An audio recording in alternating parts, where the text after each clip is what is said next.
In an era when the world of electronics still seemed mysterious and out of reach, when the magic of radio waves allowed people to discover the world, a legend was born in the narrow streets of Boston in 1921. When brothers Theodore and Milton Deutschman opened a small shop selling radio equipment for ship operators, they likely never imagined that this name would one day transform into a global empire. The name RadioShack originated from the small, cramped, technology-scented rooms on ships where radio equipment was kept. This name already carried a promise, a small sanctuary where complex technologies were made accessible to everyone. Over the decades, RadioShack became a temple for engineers, hobbyists, and the programmers of the future. After being acquired by Charles Tandy in 1963, the company grew at such a rapid pace that 95% of American families lived only 5 minutes away from a RadioShack store. It was not just a retail chain. It was a visual symbol of technological progress brought down to the neighborhood level. The interiors of the stores resembled a world of their own. Hundreds of small drawers lined the walls, hiding resistors, transistors, vacuum tubes, and capacitors. A child could walk in and for a few dollars buy all the parts needed to build their own radio. In 1977, RadioShack took a step that changed the world. It introduced the TRS-80 personal computer. While Apple and IBM were still at the beginning of their journeys, RadioShack was already conducting mass computer sales in thousands of stores. These devices were so popular that an entire generation learned to write code on them. The company's marketing strategy was brilliantly designed. The Battery of the Month card brought customers into the store every month, introducing them to new technological toys. However, like every giant empire, RadioShack's greatest enemy became the relentless flow of time and its own internal arrogance. By the late 1980s, RadioShack was everywhere, but being everywhere was simultaneously its strength and its weakness. The company dominated the audio and electronics market with its own brands like Realistic and Optimus. But behind the scenes, the world was changing. When the personal computer market shifted toward IBM standards, RadioShack chose to remain within its own closed ecosystem. This was the first serious signal of the loss of their technological leadership. In the early 90s, the concept of big box stores entered the retail world. Giants like Best Buy, Circuit City, and Walmart began offering a wide variety of products at lower prices that RadioShack could not match in its small spaces. RadioShack management made a strategic error. Instead of entering a price war with these giants, they began to narrow their own field.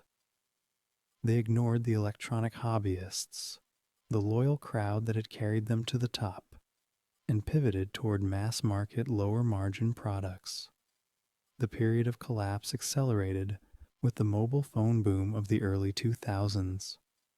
RadioShack management saw mobile phones as a lifeline.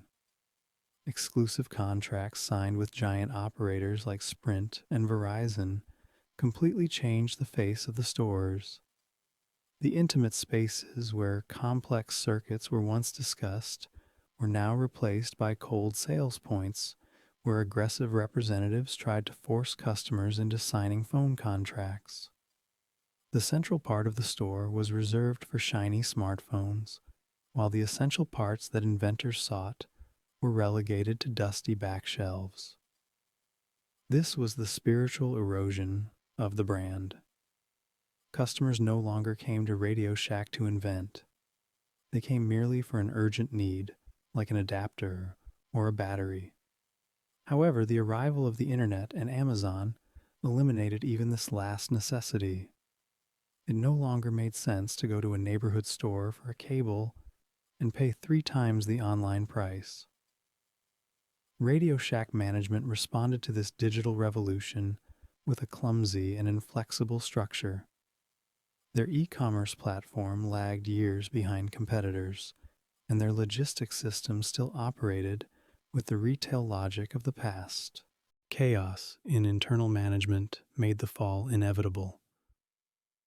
In 2006, when it was revealed that CEO David Edmondson had provided false information in his resume and presented a fake diploma, the company was already morally bankrupt.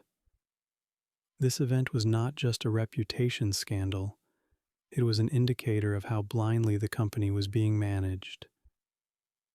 In the following years, successive leaders wasted time on cosmetic changes instead of solving fundamental problems.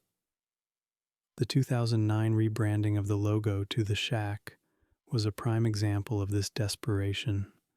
For decades, the word radio had been a symbol of technological reliability for people. Removing that word meant the company was denying its own past. Meanwhile, the stores were physically decaying. The maintenance costs of more than 7,000 stores exceeded the profits, yet management was too late in closing unprofitable locations. The debt load reached such a level that the company could no longer find working capital to purchase new products. By 2014, the sight of empty shelves and hopeless salespeople waiting for customers was the landscape of RadioShack's final days. In February 2015, official bankruptcy was declared. This was not just the end of numbers, it was the official death of an American icon.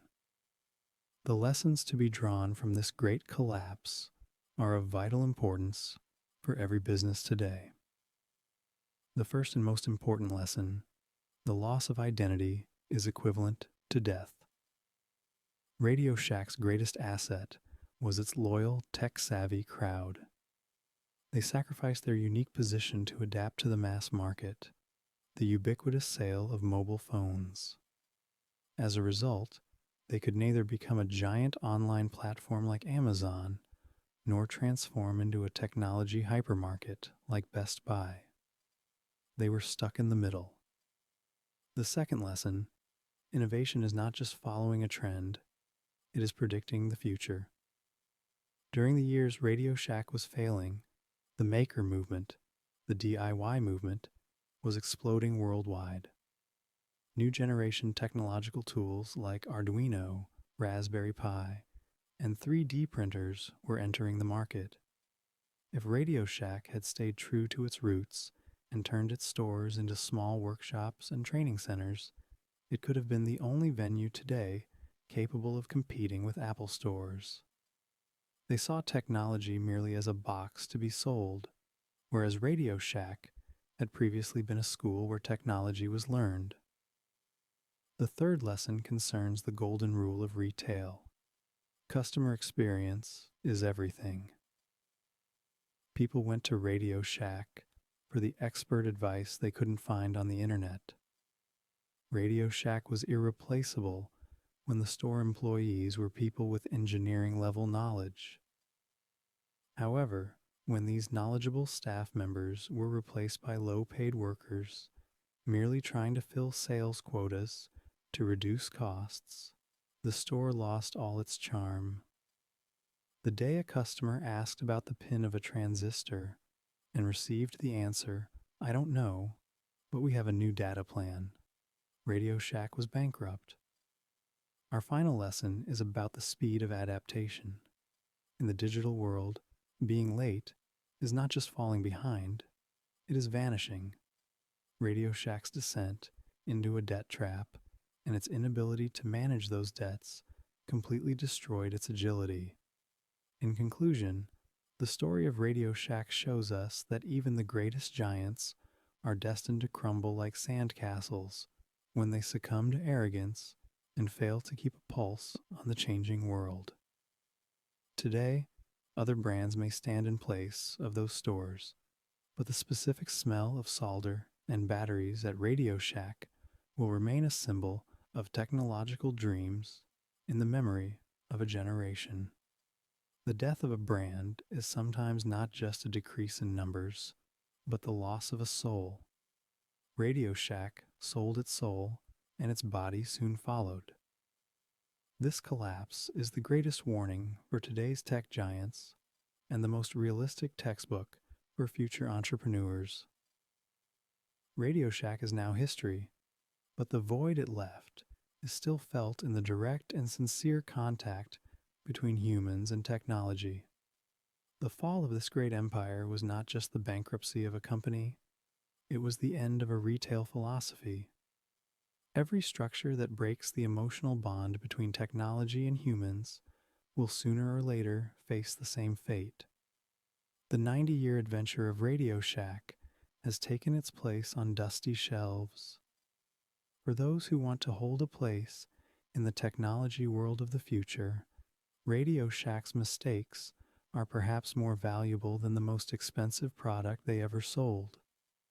Because these mistakes teach us not only how to go bankrupt, but also what it means to stay loyal and what true innovation is.